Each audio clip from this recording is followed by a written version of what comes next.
variety of different colors, from oranges and pinks and greens and blues and mauves, all mixed at about the same value, though, the same lightness. And what I'm doing is painting different pathways of these colors, these big sweeping curves that come from the outside in towards the sun, and starting with the kind of darker, cooler colors of the outside of the painting, and those curves get kind of narrower and narrower as we get in towards the sun. And then doing the opposite, coming away from the sun, painting with the lightest, warmest colors out towards those cooler areas. And what that does is provides like an overall gradation. As you move in closer to the sun, everything gets lighter and warmer. And that just really, really helps the glow. All of these various big curves of different colors, again, they just encourage your eye to move. Hello and welcome to episode 21 of Becoming a Successful Artist. We're coming to you live on Facebook, YouTube, and Twitch. I'm Tim Packer, and today I'm going to be talking about setting goals and objectives for the new year.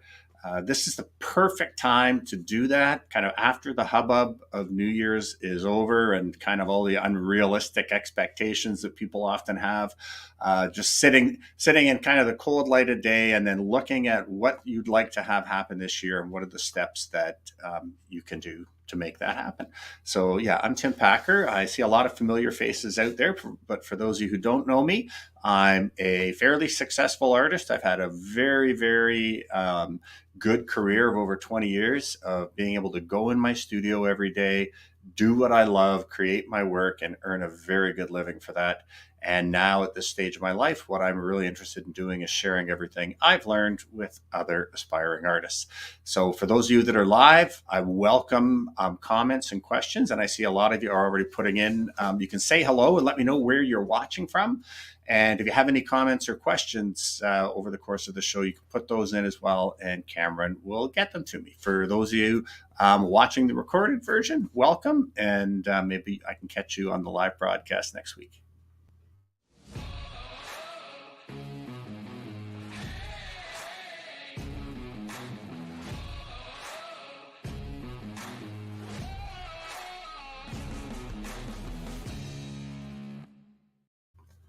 Okay, so let's see who we got in the house. Hi, Sherry from Niagara Falls. Cheryl Ann from Hamilton, welcome. Lynn Craig from New Stratton. Noreen Merritt, hi from Florida. I'm hopefully going to be down there in 3 or 4 days if the world doesn't go to the hell in a handbasket. Hi from Seattle, Leo. Hi, Brenda from Acton. And hi, I'm not sure where. Marshall, Michigan. Okay, yeah, welcome to the show. I think this might be your first time. Hi, Marjo, yeah, from London. Welcome to the show. And hi, Anita. Welcome to the show. And Eileen from BC, welcome. And Monica from Colorado, right? Yeah, Colorado. And Tracy, welcome to the show. Okay, and from Niagara Falls, welcome. And from New Brunswick. And is that pretty much it, Cameron, for now? Oh, we got Sudbury. Hi, Martin. How are you? And hello, Nicanth. David, welcome. And Kathy from Fort Myers, welcome. Actually, my sister-in-law used to vacation down there every year. Okay, so let's get started on again setting goals and objectives for the new year. Now, last week, if you didn't see last week's show, you can go back and watch it on my YouTube channel under the live video portion. But last year, I talked about identifying what are those things, what are the weaknesses that you have that if you were to make them strengths, they would have the biggest overall impact in the quality of your art and or your career. And there's basically two things we look at when we talk about your art career. The first one is the art itself. The number one thing we want to do is get to the point where we're creating great art with a unique voice. And that means artwork that's masterfully composed, masterfully executed, and ideally with the voice of you, the artist, that as soon as someone sees it, they know who did it. So once you've got that kind of settled, then it becomes a business problem in terms of how much you can maximize your income by consistently creating great art with a unique voice. But what I see out there is for most artists that are out there trying to earn a living, they haven't got the first one yet. They haven't got to the point where they're consistently creating great art with a unique voice. So I am going to say that probably for most of you out there watching, that is something that you could look at doing. And so let's look at the difference between objectives and goals. Objectives are kind of outcomes that you would like to have happen, but you don't have control over whether they do or not. So for example, an outcome might be to improve sales by 20%, right? I'm sure probably most of you have something like that every year. That would be a great thing if you could improve sales by 20%. But you can't just go out there and sell 20% more of your artwork. It's up to the public. They have to buy it. And so then we have to look at, okay, well, what are things that we can control that are going to make that outcome more likely? And for most artists, the two things where I see that there's a huge amount of improvement is drawing skill and knowledge of composition. So that would be to really, if your broader objective is I'd like to increase my sales this year, then kind of smaller objectives would be, well, I want to increase my drawing skill and I want to increase my knowledge of composition and compose better paintings. Now, those two things are also things you don't have control over. You can't just will yourself to draw better or get better at composition. And then this is where goals come in. Goals are things that are specific, concrete, reasonable, attainable, and measurable. They're behaviors or practices that if you institute them, they are likely to bring about the desired outcome or objective. So let's just look at drawing, for example. If one of your kind of key objectives for the year is I want to improve my drawing ability, well, there's certain things you could do about that, right? And the first one that I would say is to start a sketchbook and just draw every day for a half hour. If you draw every day for a half hour, I guarantee you by next year, your drawing ability will improve. But just saying I'm going to draw every day for a half hour is not enough.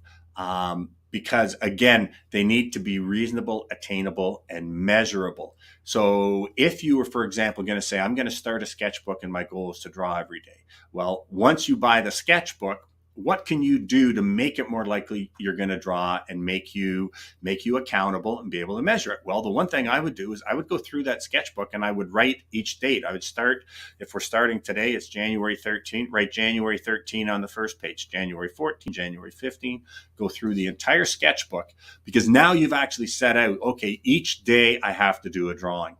And each day when you go to do your drawing, you will know whether or not you have kind of met your goals. If it's January 30th and you're still on January 13th in your book, you know you're not meeting your goals. And then another thing that you can do is, again, on a weekly basis, you want to kind of hold yourself accountable and check. So I would say put in the calendar every Sunday night, for example, assess performance in sketchbook. And then what you would do is, because we forget about stuff, right? Life gets busy and we end up just kind of going along, and then 6 months have gone by and you haven't drawn. Whereas if you're making yourself accountable to measuring your performance, then you're much more likely to hit it. And that's actually things like Weight Watchers and the Running Room. That's why they are so successful, right? Because they make people accountable every week. And they don't say, well, I'm going to lose 30 pounds and then it's all just about 30 pounds. It's like, no, do the stuff this week that you said you were going to do. And then let's meet every week and let's see whether or not you've done it, because that's holding you accountable and you're also measuring it. So, and another thing that I would do if you want to draw every day, try and figure out, is there a time every day that's best? Maybe it's a half an hour after you get home from work or something like that. Set the alarm on your watch or on your phone so that at 6:30 every night, the alarm goes off and you know, okay, it's time for me to draw. So that's what I would do, something like that, if you wanted to improve your drawing skill. And you could also take life drawing classes and things like that. But drawing is like doing push-ups. You cannot get better at push-ups by reading about push-ups, by watching videos about push-ups, by going to a seminar on push-ups, by watching YouTube videos about push-ups. The only way you get better at push-ups is by doing them.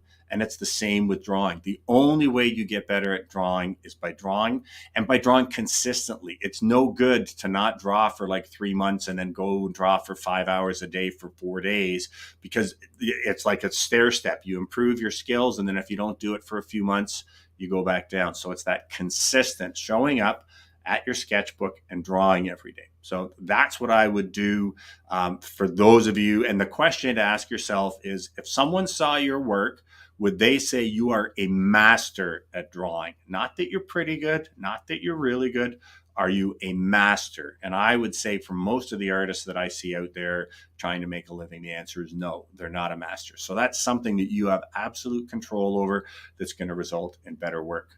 Now, the other one is composition, the way in which we arrange colors, values, edges, shapes on our page. And I just finished doing a critique on the weekend for my community. So people that take my mastermind course, we have at the Hungry Artist community. And one of the things we regularly get together and do is critiques, and I will critique artists' work. And again, it kills me, first of all, sometimes when I see somebody that, they spent 3 hours or 3 days on a painting and they made some very basic bad decisions in the first 2 or 3 minutes that doomed it to failure. But the other thing that I see a lot of is where people have a painting where the composition is actually pretty good, and they bring it to like 60 or 70% of what it could be.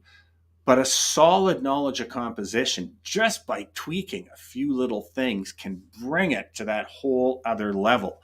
And I've had a number of people in the class, actually too often to even kind of count, where that kind of thing has happened. I've made suggestions for them about what I would do to improve it. And then they've got back to me and said the painting sold right away.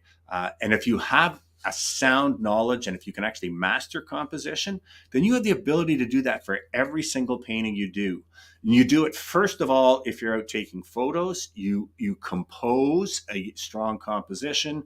And then before you even go to actually doing the painting, you look at it and say, oh, are there any issues here compositionally that I need to address? And then you can address them. And then as you're working on the painting, and then once it's done, you can look at it with a compositional eye to actually see things that are happening and address them before they become big problems. So if you want to improve your composition, so that's the grand objective, well, what are the goals? What can you do?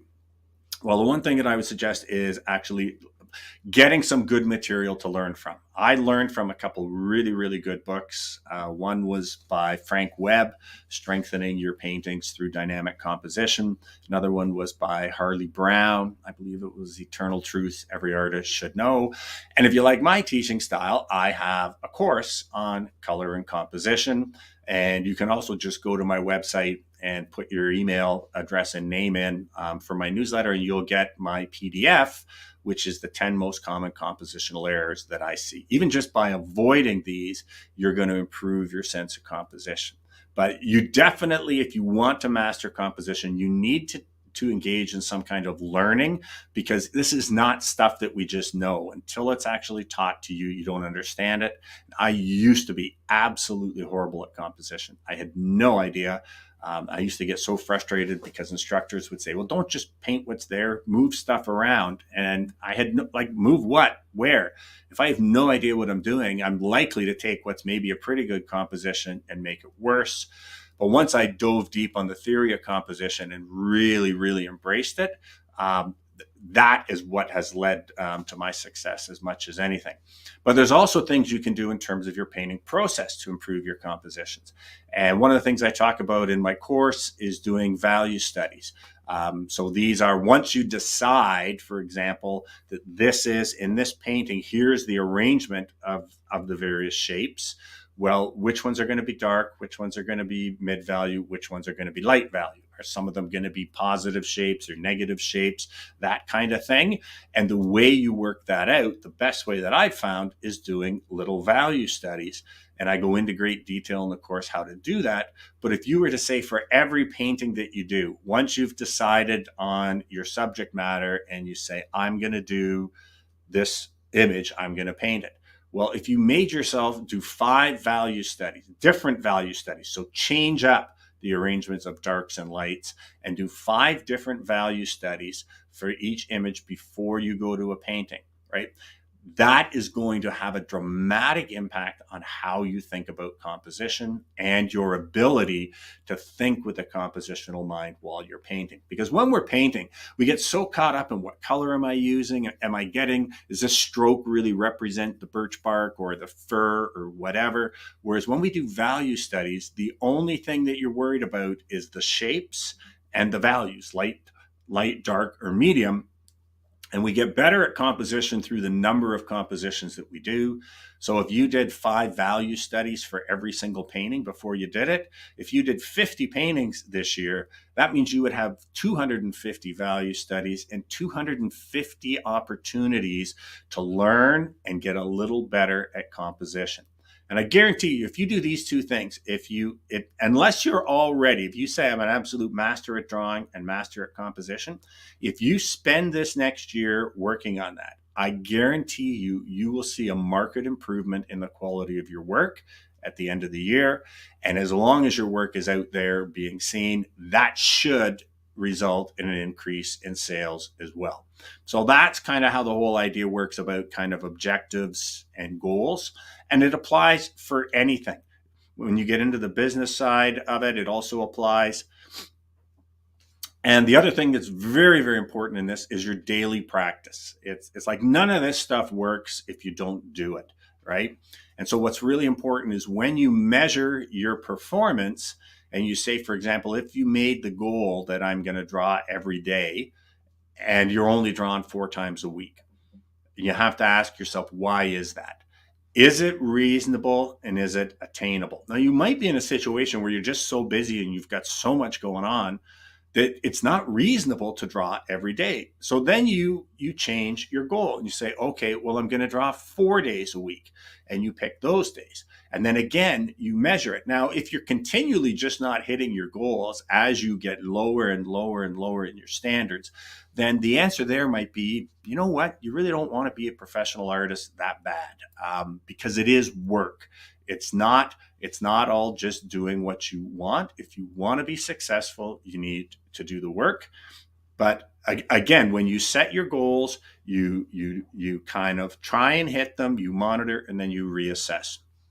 Now, I always had, as part of my daily practice, when I was focusing on the painting, was I tried to make every day a painting day. Now, I can't do that. Like, life just gets in the way sometimes.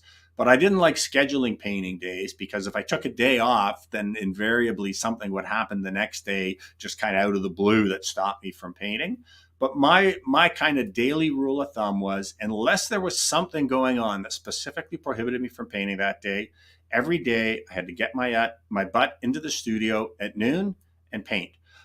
And once I made that decision, the good thing about making these kinds of decisions is you don't have to have that discussion with yourself every day. You don't have to kind of say, oh, should I paint? Shouldn't I paint? It's like, once you make that commitment and you do it, you just know it's like, it's 5 to 12. I need to go in the studio and paint. And I did a very similar thing this year. One of my biggest goals, and I actually started this before New Year's. I either like to start my goals and objectives kind of in December or like around now, but I don't like doing it right at December, because again, people make all kinds of crazy kind of goals and New Year's resolutions that they never really follow through on.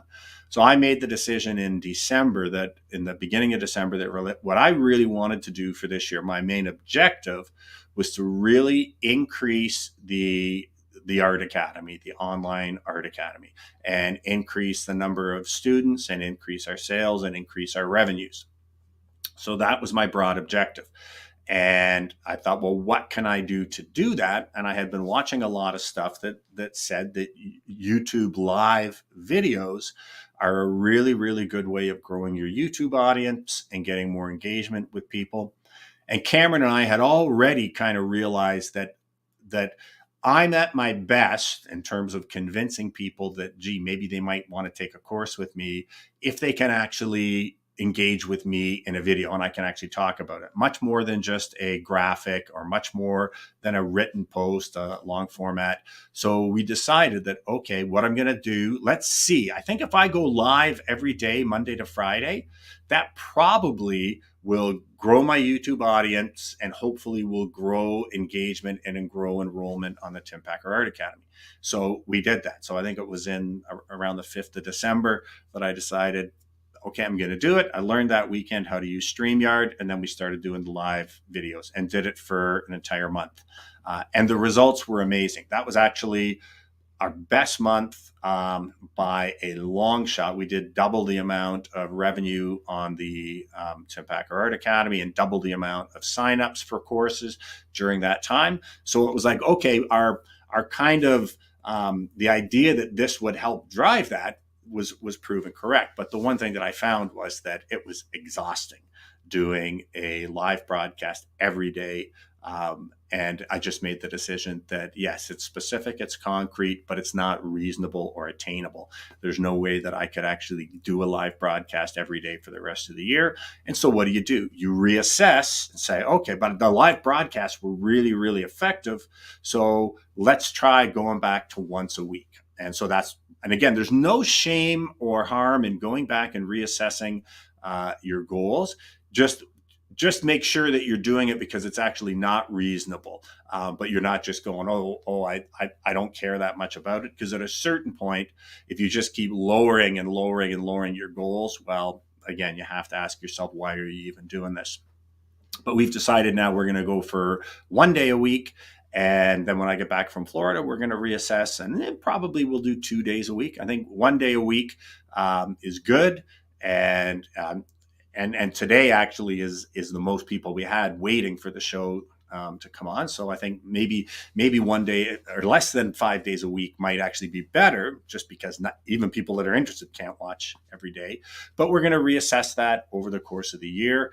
And again, hopefully that will then lead towards the objective of increasing my YouTube following and increasing the revenues on the course. Oh, and the other thing that happened through doing this is we more than doubled our monthly average view times. We doubled our new subscriptions to my YouTube channel, and we doubled the amount of hours watched on my YouTube channel. So for any of you who are looking to grow a YouTube channel, going live, if you can produce good content, is probably the best way to go. And the reason that I decided to try that is I was hearing that from all of these people who were kind of YouTube experts. So do we have any questions there, Cameron? Okay, maybe we'll deal with a few questions here first. Okay, so Cheryl Ann says, I've been doing these goal lists since I started selling my paintings a few years ago. My struggle is figuring out the steps I need to reach my goals. Some are obvious, but others aren't. And that's true. That's a whole kind of art in itself. Now, Cheryl Ann is part of my mastermind, the Becoming a Successful Artist. In that Earning a Decent Living, there's a section there on creating your objectives and goals and creating a plan. But you really just need to sit down. Like last week, we talked about all of the various different things that might be in there in terms of objectives, right? And a lot of them are art ones, but in the business ones, it might be like, okay, like more social media exposure, more gallery exposure, more festivals, more online sales, all of these kinds of things. But then what you need to do is look and say, okay, that's what I want to do. Pick one, because you can't address everything, but you pick one and then you say, what are the things that I can do that are going to make it more likely that at the end of the year that this objective, even if I don't kind of hit it fully, I'm moving closer.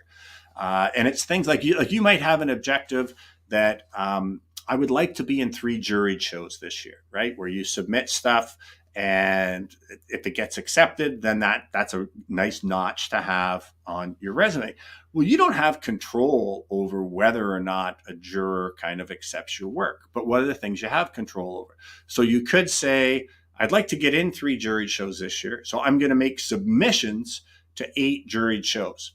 That's something you have absolutely 100% control over.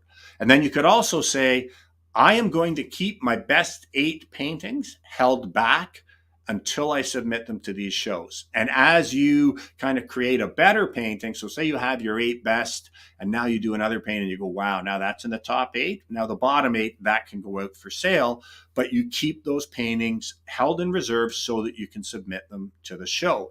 And so it's like, well, how do I think about the 10 shows? It's like, or 8 shows. It's like, okay, you mark it in your calendar. Like Sunday, I'm going to spend 3 hours investigating juried shows that I might want to submit to. And then you do the investigation. You say, okay, these are the 8 shows that I want to submit to, because you have control over that. You go in your calendar, you mark in the date of the show, and you also mark in the date the submission needs to go in. And then you mark a month before that I need to start thinking about my submission, and I need to take photos so that I can submit them. Because that's what often happens. People say, oh, I want to enter 8 shows this year. And then the summer gets here and they realize half the shows are already over and the other half they passed the submission date. But you need to go back. And the big part of it is scheduling. If you don't have a calendar, and I still like using a big calendar that's a book where I can write stuff on.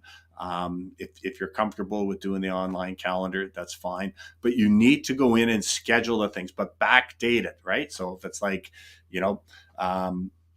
if you're submitting to the Canadian Society of Painters and Watercolor show, and I think it's in January, for example, might be the submission date of next year. So then it's like, okay, you need to go back and you look at the prospectus, mark in November. That's when the submission needs to go in. Go back and mark in September or October that I need to be, if you can submit 2 slides, I need to be thinking about my 2 watercolors I'm going to submit. But that's like that for every aspect of what you do. If you want to increase your social media audience, it's like, first of all, like, where are you? Are you on TikTok and LinkedIn and Facebook and Instagram and YouTube? And if not, think, well, which one maybe is the one that I'm most comfortable with starting with? And then every day, it's like you do your content, you post your content. Every morning you go on and you check your comments, you answer your comments. It's just every aspect of your career you need to think about. But again, you can't look at every aspect of all of it all the time. So you think about, what are the things that are going to make the most impact, most positive impact on my work and my career if I achieve this objective? And then what are the things that I can do to achieve the objective? It's almost like working out, right? If someone was a bodybuilder and they're like, oh, I'm in great shape, but I need to build up my shoulders. It's like, well, then you need to do shoulder exercises. You can't just go in and work your legs. And it's the same thing with your art career. If you kind of go back through it, what are the things that I can do that I have control over? If you say, I'm going to, here's another example for a lot of people, and we have a number of people in the academy maybe where they've already got a good skill set, but they're looking at trying to branch out and find their own voice. Well, the thing there is just spend 3 days a week and work in process, where you're trying new things that you don't know how to do, but you actually mark it in your calendar. So each day you go up and you go, oh, it's Wednesday. Apparently today, tomorrow, and the next day, I'm going to be in there in process mode. I'm going to be trying things that I don't know how to do. And I'm going to be okay with the fact that probably a large percentage of these paintings are going to fail, because that's the mode that I'm in. And it may sound like this is, oh my God, this is like you've taken all the fun away from this. And it's like, well, I haven't taken all the fun away from this. But if you just want the fun, you've got a hobby, right? If you want to actually earn a living, then you need to be a professional. And if you want to earn a good living, you need to be at that highest level of the quality of your work and also the business practices that you do, because 80% of artists make less than $10,000 a year. So you can be in the top 25% of artists around the world, you're still going to starve. You need to get in that top 4 or 5%, and you only get there through doing the hard work. Do we have any more questions, Cameron? Yes. Yeah. How can we make sure the objectives we set are the right ones? Well, you need to assess that, right? You need to, like, again, so it's like, is your art the biggest problem, or is the business side the biggest problem, right? So I would just say, well, are you getting your work out there, seen by the public? If they are not going, oh my God, I love this, I have to have it, then you have an art problem. And then that's the very first thing you have to address, is to improve your art. If they are saying, oh my God, I love it, I have to have it, and then they don't buy it, then you probably have a pricing problem. And then you need to reduce your prices. But if they're just, if they're saying, oh my God, I have to have it, and they actually are buying it, and you can't keep up with the demand for your work, well, then it's like, well, now you need to raise your prices. And at that point, that's where it becomes so important to increase your exposure, right? To, again, things like social media, things like doing more festivals, more galleries, whatever.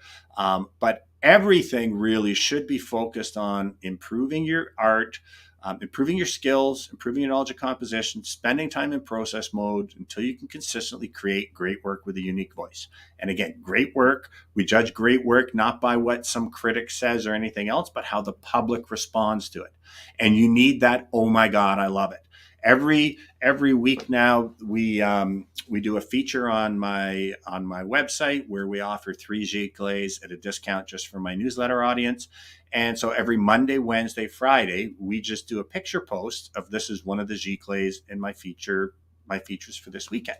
The responses that I get are, oh my God, I love it. Right. So it's like, yeah, like people will tell you that. If they're not telling you that, then they're telling you a lot about your art and what it is you need to work on your art. And then the other thing you need to do is assess it too. You might think that, doing a certain thing is really going to have a big improvement in a certain aspect. And if you do the thing and you hit all of those goals, and then 6 months later, there's been no change, then it's like, oh, I guess it really didn't have that much of an impact. Now I got to go back and reassess. Again, that whole thing with me doing these lives, doing them every day, it's like, first of all, you can't make assessments within a month or something like that. But when I looked at it within the month, it was like, wow, the results are off the chart. So it's like, yeah, that proved my hypothesis that this is something we should be doing. But yeah, you just and you try something, and if it works, fine. If it doesn't, but again, there's not a lot of stuff that goes into having a successful career. First is developing the skills, then it's developing, at the same time, composition, developing a unique voice. Once you've done that, then it's business stuff. It's getting your work in front of as many qualified buyers as possible, having your work priced properly. If you do that, your work will sell. The more it sells, you raise your prices. As the demand increases more and more and more, you expand how far you're selling to, whether you're selling, like for us, we sell it all across Canada and the US. We don't sell in Europe, just mainly because the shipping costs are too high, and it's not worth the time and effort. I have an audience of, I don't know how many in Canada and the US, 500 million people. I don't need to go to Abu Dhabi or Bahrain to sell my work to hit all of my clients. But those are kind of the things, right? It's like the quality of the art, then getting it in front of people, having it priced properly, and then getting it in front of more people and having a delivery system, whether you're shipping it or whatever. So this might be better for its own video, I guess, but What? And I talk about printing your art to sell. So I am going to be creating a course on self-publishing for artists. That's part of my mastermind. The big thing the most important question for people to think about for printing is, are people going to buy your prints? And people will buy your prints if you are selling your originals and you were selling them at a high enough price where people who used to be your clients can no longer afford your prints. But I do see a lot of artists where they're not selling their originals, and they think, well, if I offer people a lower priced version of work they're not interested in, they'll buy it. And the answer is no, they won't. So the first question is, are you selling all of your originals? Do you have basically a supply problem where you can't keep up with the demand for your originals and your prices have got to a fairly high price? Once you get to that point, then printing definitely makes sense. But I would not go out and spend $10,000 or $15,000 on printing equipment until you've answered that question. So sometimes what might be the best option is starting with a small printer, just doing small prints, or actually paying someone to do the prints for you and just testing the market. But a general rule of thumb is print should be about 20% of the price of an original. So if you're only selling your originals for $500 and say it's a 30 by 40, then you need to sell your 30 by 40 print for $125. I can tell you right now, you can't make any money selling 30 by 40s for $125. So that's the question there. If you're selling a 30 by 40 for $5,000, then yeah, you can make a lot of money selling those 30 by 40 prints for $900 or even $1,000. So it all depends, though, on if you're selling your originals. If you're not having success with sales for your originals, I believe it's an absolute waste of money to try and get into doing prints, because you're trying to sell lesser quality, lesser valued versions of things that people aren't willing to pay for when it's just one-off. How can you keep up your motivation? Well, that can be a real struggle. One of the things, so shows like this, right? Like I used to, before YouTube existed, I used to subscribe to about 6 different artist magazines. So International Artist, The Artist Magazine, Watercolor Magic, Southwest Art, American Art Collector. I used to subscribe to about 5 or 6 different art magazines, and that's how I would start my day every day, with my coffee and reading one of my magazines. Whether I was reading articles, sometimes, especially Southwest Art is a great magazine for just showing great paintings. Just flipping through and looking at the art and reading about artists' process or reading about their careers, that can help you get fired up. Another thing that you can do is, again, we can't do it now, but like going out to art festivals, going out to art galleries, because there's a thing. No, we draw from the well. We have a creative well that we draw from when we paint. So painting is a draining process.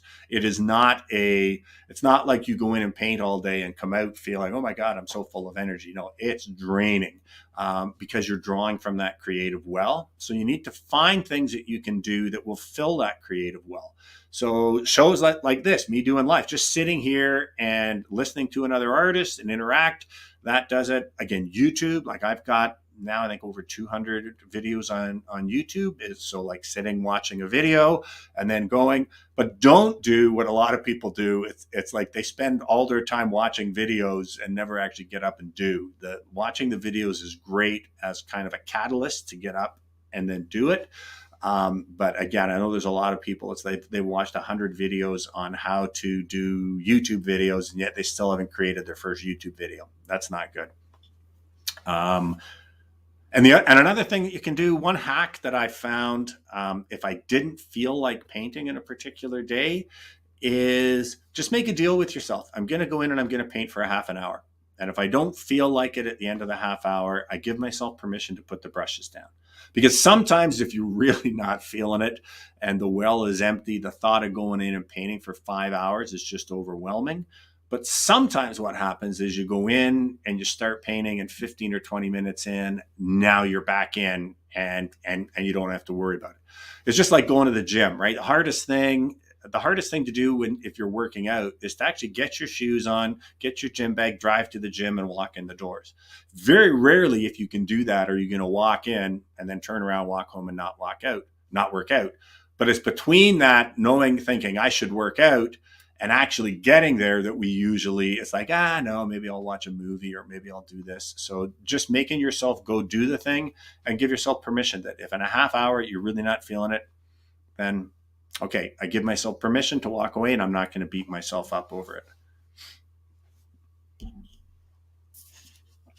This applies to anything. This applies to if you want to run a 5K, like again, look at running room. It's like, what do you do with running room, right? They go, okay, we're going to start you off.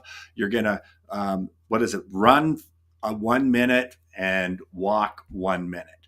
And anybody can do that. And you do that for 10 minutes. And then at the end of the week, you go, okay, now you're going to run 2 minutes and walk 1 minute. And then it's 3 and 1s, 4 and 1s, 5 and 1s. They don't even think about the 5K goal. They just know if you do these steps at a certain point, you're going to be in a certain level of fitness where you can run a 5K. And so what you need to just focus on is, again, today I have to go out and do 1 and 1s for 15 minutes, and just have faith that the objective will come if you hit those goals. And yeah, it applies to anything. I've used it in everything to do with my career, whether it was starting the Art Academy, like selling online, showing in galleries, how many galleries I want to be in. I might have had plans where it's like, I'd like to pick up 1 or 2 new galleries this year.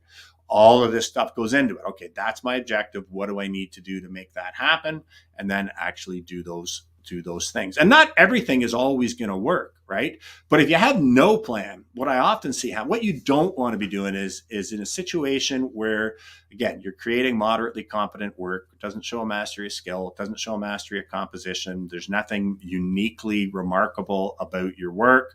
And you go into your studio for 5 hours a day, every day for the next 5 years. And 5 years later, you're still creating moderately competent work that doesn't show a mastery of anything and that's not remarkable. And that is what will happen if you go into the studio without a purpose.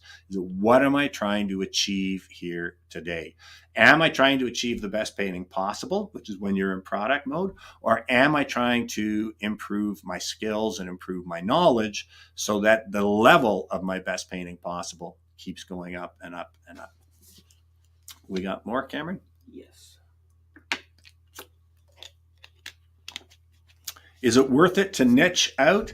I would say you only like, and again, galleries will tell you that. You need to decide who you are and what you're going to say. That's only, I believe, sound advice if you've reached the point where you are creating great work with a unique voice. And what ends up happening is artists end up niching out when they're creating moderately competent work in a certain niche that is not that much different from other people in that same niche. Now, the galleries will like that, because if someone comes in and says, "Oh, I'm looking to buy a piece of wildlife art for like $400 or $500," then the gallery owner will say, "Oh, well, we happen to have somebody. That's their niche. They create wildlife art that people are only willing to spend $400 or $500 for." So the gallery owner just made a sale. Can you make a career on creating wildlife art that people are only willing to spend $400 or $500? No. You want to be in a situation where you're if wildlife is what you want to do, you want to be in a situation where you're creating paintings that sell for $3,000 to $10,000. And that comes, again, mastering the skills, mastering composition, and also finding, is it what you love? Because here's the thing, if you find your thing, so again, you guys are all probably pretty familiar with the type of work that I've become really well known for. I freaking love painting that stuff. I love going in to do it. And it's a good thing, because if you become successful, guess what? People are going to want you to do that a lot. Your galleries are going to be calling for more work. You're going to have collectors calling for more work. If you just went off into some niche because you thought that might be something that people are interested in, are you going to want to go in your studio every day and do that for 5 or 6 hours? And so again, it's like, you need to find that if you're going to find a niche, it needs to be where you absolutely love the process. You can't wait to get into the studio and create the art that you're creating, where you love the finished work and where the public loves the finished work. And what I see most often is, if artists are going to niche out, they pick a niche way, way too early when they're not creating great work. So I would say at some point, you may want to narrow down on a niche. But if you look at Brooke Cormier now, like, tell me what niche she's in. She's not in any niche. She's just consistently creating work that's masterfully composed. It shows a mastery of skill. And she's got a following, and her work sells for the same as mine. She might do a close-up of a cat today. She might do a picture of pancakes tomorrow. She might do a landscape next week. She's still all over the map, because again, it's almost like you can't go out and say, "This is my voice." It's once you've mastered all the skills and all the conceptual knowledge and that, and you push your creativity. And that's by going into process mode. That's like spending a certain amount of your time flying by the seat of your pants saying, "What if I do this? Or what if I do that? Or, oh, I love this artist's work over here. I'm going to try something like that." And eventually what happens is your voice kind of picks you. It just, you'll see things start creeping into your work more and more and more. You'll start kind of narrowing down your focus, and eventually you'll just go, oh my God, I think this is it. But you can't manufacture it. You can go out and put yourself out there available to kind of get the feedback about what ways you love painting, what effects you love, what finished paintings you love. But you can't go, oh, I'm going to become a landscape painter who focuses on winter scenes and kind of whatever.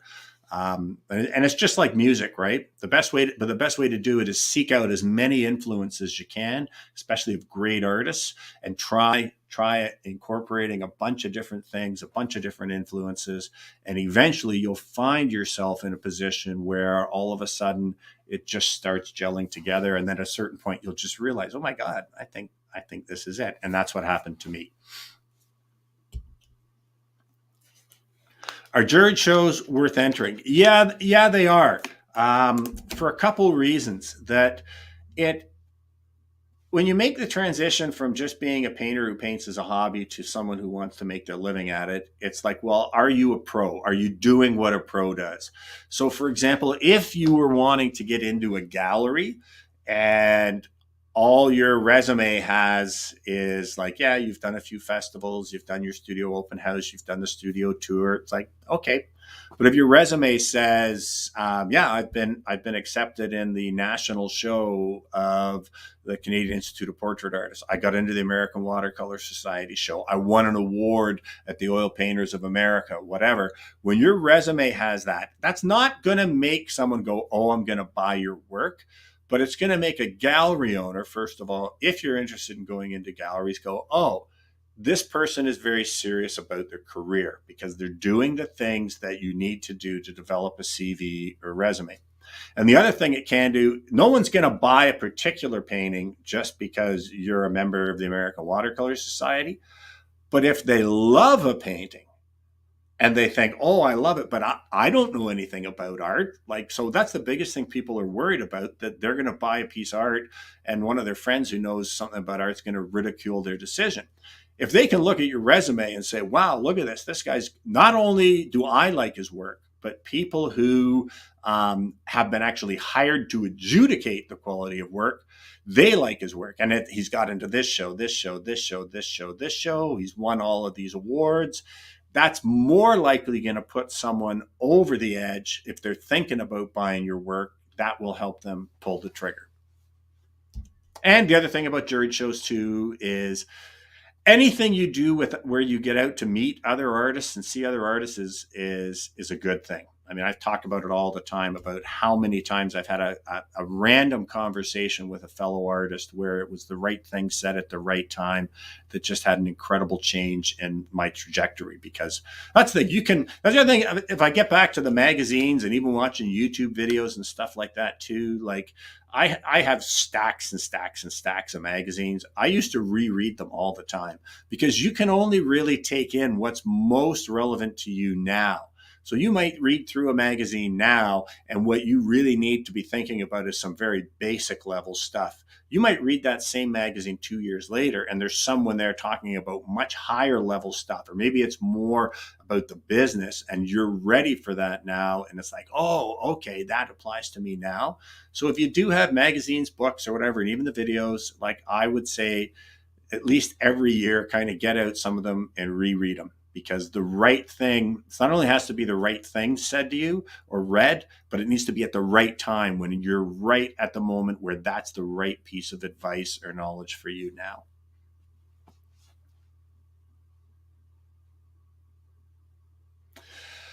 Yeah, some people are buying, but not enough. Should you lower your prices, offer discounts? I don't want to annoy my current clients by dropping my prices. That's always because ideally what you want to do is have your prices go up, not down. The ideal thing is when you're starting out is to start your prices low enough that the works are selling, and then you only raise them if the sales keep up. I would say so I don't know what you mean by not enough, but if you're selling kind of intermittently, then I would say there's probably a very good chance that the work is inconsistent. And so it's like, like if somebody has huge skill set and all the things I talk about, every painting they do is going to be like somewhere of a 90 to a 99 out of 100. And so they're likely going to sell all of them. If someone's skill set is not nearly as high, occasionally they're going to get one that's an 80 or a 90 out of 100, just by law of averages. And so those ones will sell. And so that's what I would ask you to say is like, is there a reasonably visible difference between your best pieces and your not so good pieces?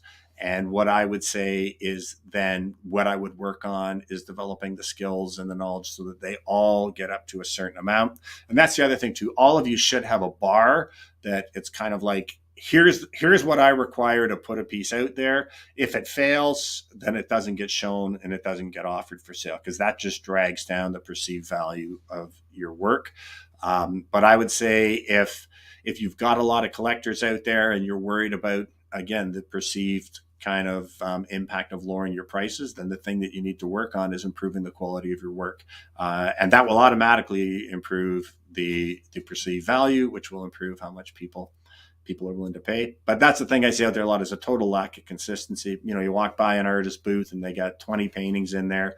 One or two of them are really nice. Maybe a dozen are okay. And then there's a dozen that are absolute. Well, if you're doing that, you're not going to sell a lot of work.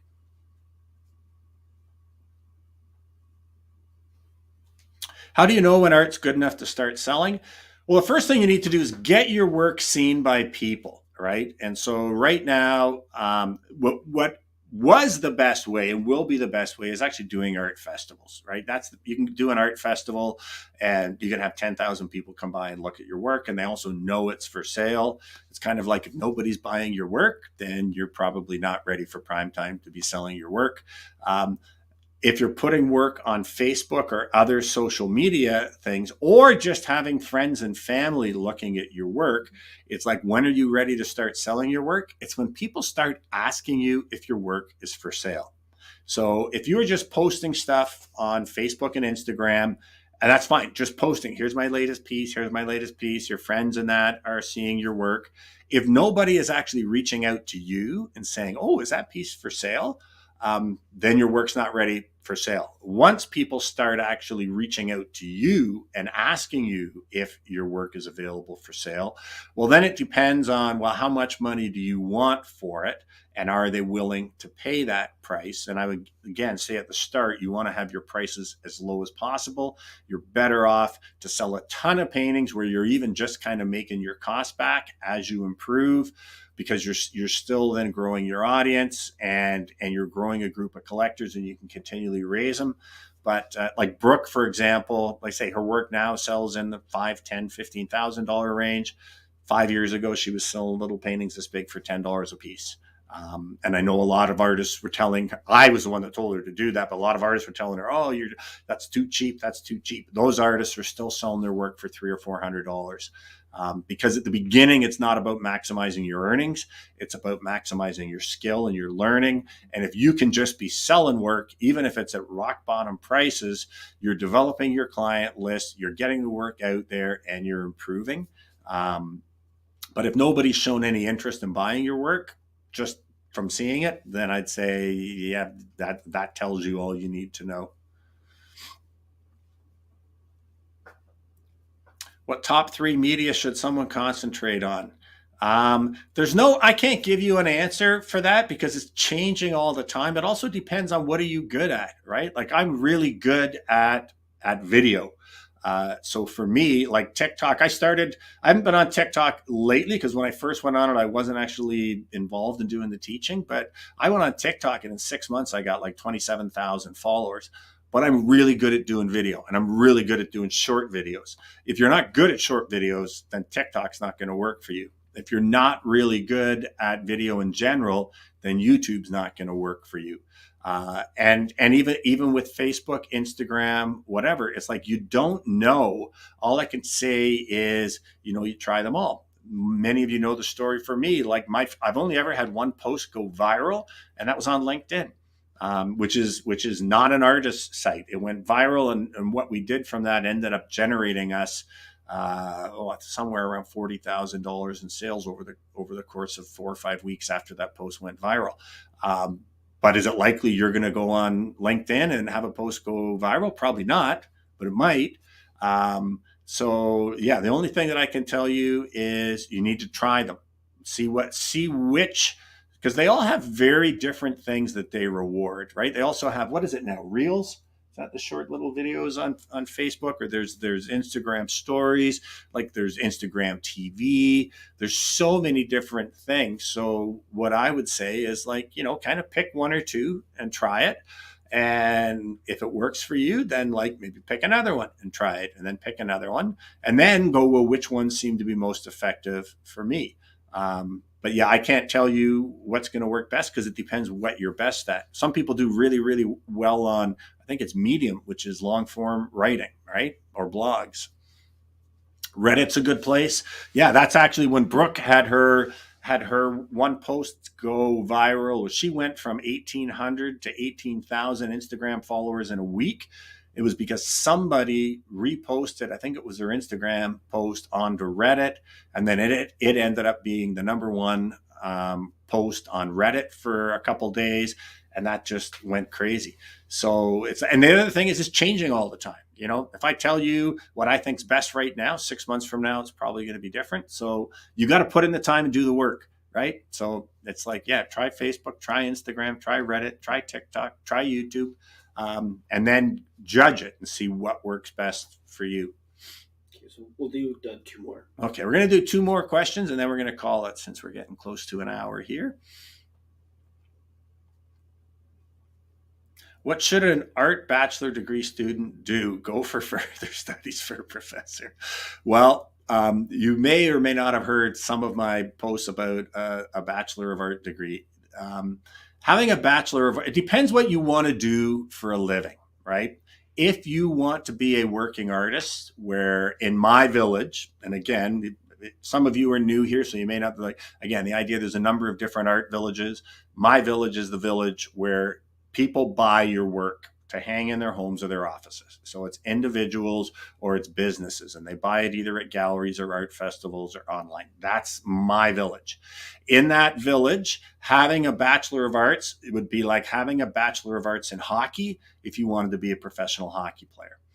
Nobody cares about your education in terms of a piece of paper. The only thing that matters is, did that education give you skills? Did it give you mastery of skills, mastery of concepts, and can you create great art? So if that's what you want as a career, is to actually do like what I've done, and like what Brooke's doing, is to actually have a successful career going in your studio and painting, and then selling your work, then an education is only valuable if it will take you to be more likely to do that. Which means, is it the type of education that focuses on skills, that focuses on composition, all that kind of stuff? Or is it the type of BFA where it focuses all about art speak and how to talk about art and gets into postmodernism and stuff like that? If that's kind of what you want to do, then an education is certainly valuable. If you want to be an art professor, then again, depending on which school of art you want to be a professor of, it may in fact help you. If you want to go and teach postmodernism, then yeah, get your doctorate in fine arts. They'll love you. If you want to teach at a university or college that focuses on the traditional skills and concepts going back to before the Enlightenment, then a BFA, an MFA, or a doctorate is only going to help you if it actually gives you those skills. So you need to decide what kind of a career you want to have in art. But no one's ever asked me, literally no one, when it was a collector or a gallery owner, has ever asked me what my education is as far as art. It's the 4 corners rule. The art speaks for itself. If you can create great work that takes their breath away, they love you and they want to buy it and they want to sell it. If you create work that doesn't do that, I don't care if you've got your master's or your doctorate in fine art. It really doesn't matter. Hope that helps. Would I recommend getting an agent to sell art? Not really. Here's the one thing that I found. in art. And everybody thinks having someone else selling their art, whether I wouldn't even necessarily recommend selling in galleries anymore. It used to be more important because the agents and the galleries had access to the collectors. We as artists didn't have access to the collectors. We would just be in our studios painting, and then we would hand it over to them, and they were the middlemen that were able to broker the deal. You have access to everybody now because of the internet, because of social media. That to me, the only way I would consider having an agent is if I was in a situation where I was already creating works that were selling in the $10,000 to $20,000, $30,000 range, and I just didn't want to be bothered dealing with clients. But an agent is not going to take you from being unsuccessful to being successful. They only really want to carry people that are already really, really successful. And what I found, especially in the last 10 years, that I've never found anybody who can do as good a job as promoting and selling my work as I can. I've never found anybody who cares as much about my work and my career as I do. And they no longer have the monopoly on the clients. And so, the only way I would really consider selling, the same thing with a gallery. If you just didn't want to be bothered with all this stuff, and you're creating, like I could very easily just sell my works in galleries and actually probably make more money than I'm making right now, because all my time would be spent on creating art. And the galleries, again, at one point I was in 15 galleries and I was one of the top sellers in each of those galleries, if not the top seller. But I decided I wanted to spend time actually educating other artists. And that's when I started my YouTube videos. That's when I started social media to kind of promote the YouTube videos. And then what ended up happening is people started contacting me directly for my art. And that's when I really realized, well, why am I paying this gallery owner 50% when I'm getting people directly to me buying for 100%? And actually, when I started seeing people, the same people that were following me on Facebook and et cetera would come into a gallery show and buy my work, it's like, well, why don't they just buy directly from me? And then also I made the decision a few years ago with my son Cameron, you guys know probably most of you that Cameron works for me, that if he wanted this business, my business, to be an evergreen business that outlasts me, so something like Bob Ross Inc. Bob Ross died 40 years ago. Bob Ross Inc. still brings in over $1 million a year. And we made the decision that if he wanted to stay with me and working with me full time, then that was going to be my focus, was turning this into an evergreen business, both in terms of my art and in terms of my teaching, that could go on long after I was either didn't want to work anymore or died or whatever. And so that's why I've gone this route. If I just wanted to kind of go in my studio and paint and not worry about any of this stuff, I could do it. But that's only became a viable option for me after I was already a very, very successful artist. Because galleries are not interested in finding young artists who are not that good and making them successful. Galleries are interested in carrying successful artists who already have a large following, whose work already has a huge appeal, because they want a piece of the pie. And I've just found that going into 2022, their argument for why they can demand the size of the piece of pie that they demand just doesn't hold water anymore. Okay, do we have anything in particular? Nope. Okay, so that's probably a good time. And so we went over an hour. So thank you all for joining me. And next Wednesday, I'll be back again at 12:05, and hopefully I'll be coming to you from Orlando in Florida, my first vacation since 2018.